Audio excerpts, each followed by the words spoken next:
कहानी है अपने से उम्र में बड़ी पत्नी।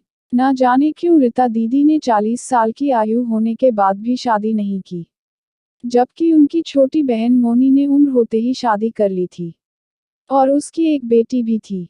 रीता, मोनी और मोनी के पति सब एक ही स्कूल में पढ़ाते थे और इन्हीं के स्टाफ में मयंक भी था।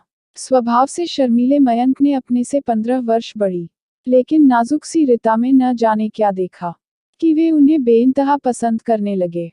पूरे स्कूल में यह बात बच्चे बच्चे को पता चल गई थी, लेकिन कभी किसी ने मयंक को कोई अनुचित हरकत करते नहीं देखा।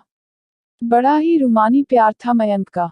रीता ने हमेशा मयंक को समझाया, अपनी उम्र का वास्ता दिया, समाज का नजरिया दिखाया। हर तरह से उन्होंने मयंक सर को इस मोहजाल से निकालने की कोशिश की। मयंक नहीं माना। उस पर तो उस नाजुक सी परी का जादू चल गया था। जो बोलती थी तो लगता था फूल झड़ रहे हैं। बहुत धीरे से मुस्कुराते हुए हल्के हल्के, जैसे खुशबुओं से भरी हवा हल्के से छू जाए। सारे बच्चे रीता दीदी के फैन थे। वे हर वक्त बच्चों से घिरी रहती। मयंक सर की चाहत थी या पत्थर की लकीर, वे टस से मज नहीं हुए। 3-4 साल तक तो रीता उनको नकारती रही, लेकिन कब तक? आखिर उनको मयंक सर के प्यार के आगे झुकना ही पड़ा। सारे स्टाफ की मौजूदगी में दोनों ने बहुत ही साधारण तरीके से शादी कर ली। ना कोई दिखावा, न ही कोई ढकोसला। लेकिन मयंक सर की माँ इस शादी से खुश नहीं थी। उन्होंने तो अपने बेटे के लिए छोटी उम्र की मिलती जुलती लड़की देख रखी थी, लेकिन माँ की एक न चल सकी। आखिर मयंक सर रीता को ब्याह कर घर ले ही आए। माँ ने इससे पहले रीता को कभी नहीं देखा था। जब दूल्हा दुल्हन की आरती के लिए माँ दरवाजे पर आई तो दुल्हन को देखकर बेहोश हो गई। लोगों ने खूब बातें बनाई। रीता को बहुत दुख हुआ। वे जिस बात से अब तक बचना चाह रही थी, आखिर वही पल उनके जीवन में उनकी आंखों के सामने था। खैर, माँ उन दोनों से नाराज ही रही। समय बीतता गया और अब उन दोनों का प्यार दोतरफा हो गया था। मयंक सर रीता को अपनी जिंदगी बनाकर बहुत खुश थे। न उन्हें माँ की परवाह थी और न ही जमाने की। सुबह दोनों स्कूल चले जाते और स्कूल के बाद एक दूसरे को जी भरकर खुशियां देते। रीता दीदी अब तक मेनोपॉज से गुजर चुकी थी, इसलिए उनकी संतान होने की कोई संभावना ही नहीं थी। मगर मजाल है जो मयंक सर को किसी भी चीज का कोई मलाल हो।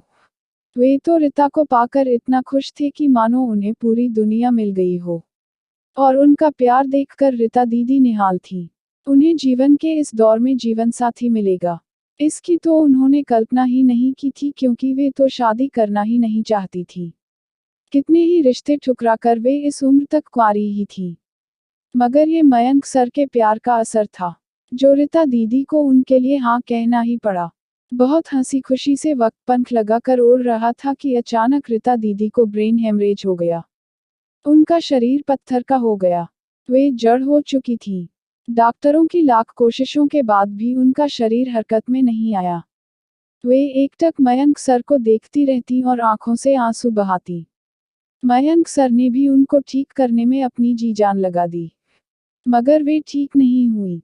डॉक्टरों ने अब जवाब दे दिया था। थक-हार कर मयंक सर को उन्हें घर वापस लाना पड़ा, मगर उनका प्यार एक रत्ती भी कम नहीं हुआ। वे उनका 24 घंटे ख्याल रखते, अपने हाथों से उन्हें नहलाते, खाना खिलाते, उनके बाल संवारते और तरह तरह की बातें कर उनका दिल बहलाते। रीता दीदी चाहकर भी मयंक सर के आगे कभी रोती नहीं थी, क्योंकि वे जानती थी कि उनके लिए उनका प्यार अनमोल था। मगर नियति को कुछ और ही मंजूर था। उससे उन दोनों का प्यार शायद देखा नहीं गया। एक दिन मयंक सर को रोते बिलखते छोड़कर रीता दीदी इस दुनिया से चल बसी।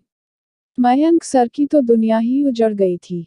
वे ही जानते होंगे कि उन्होंने कैसे इस मुश्किल घड़ी में खुद को संभाला होगा। यह प्रेम कहानी मेरे दिलो दिमाग से कभी नहीं उतरती। रीता दीदी मयंक सर का प्यार पाकर अमर हो गईं। उन्हें कुछ ही सालों में जिंदगी का वह सुख मिला जो हर स्त्री की चाहत होती है। मुझे लगता है रीता दीदी पूर्ण और तृप्त होकर गई है इस दुनिया से। कुछ सालों तक मयंक सर रीता दीदी के गम में डूबे रहे, लेकिन फिर उन्हें अपनी माँ की मर्जी से शादी करनी पड़ी। पता नहीं आज वे खुश है या नहीं, और हैं भी तो कहाँ हैं। आज किसी को उनके बारे में कुछ नहीं पता, लेकिन याद है तो बस यही, कि समाज के खिलाफ जाकर उन्होंने अपने से 15 साल बड़ी लड़की से शादी की थी। आजकल एक नया फैशन चला हुआ है अपने से बड़ी उम्र की महिलाओं को प्रेम प्रस्ताव रखना, वह भी अविवाहित नहीं, विवाहित महिलाओं से। पता नहीं यह कहाँ तक सही है, और सही है भी या नहीं। अगर आपको कहानी पसंद आए तो लाइक और शेयर कीजिए और चैनल को सब्सक्राइब करना मत भूलिए।